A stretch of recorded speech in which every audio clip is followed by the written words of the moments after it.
years of extra schooling in the rotation. So that's another thing in favor. They think it might encourage more people to become nursing and then kind of obtain that higher degree.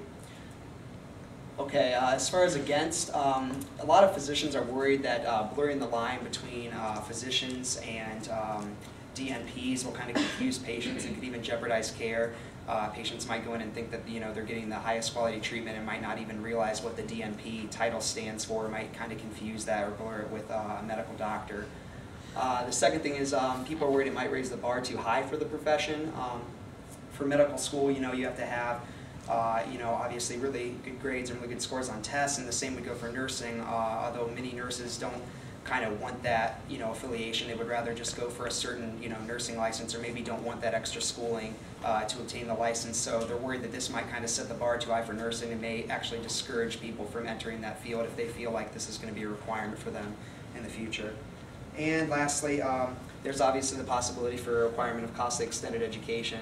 As I mentioned, if they do make it a requirement, nurses would obviously have to pay for 2 additional years of schooling beyond their practitioner's degree and another year of rotations. So obviously that's something to consider as well.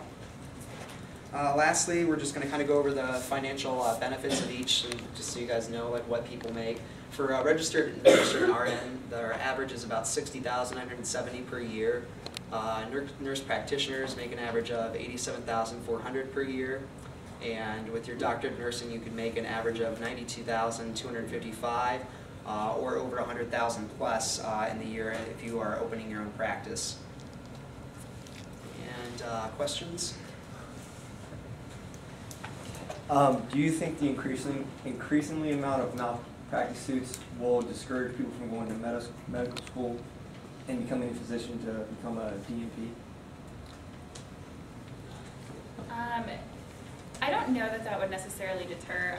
The more people who start going to DNP school, the more malpractice insurance is going to apply to them.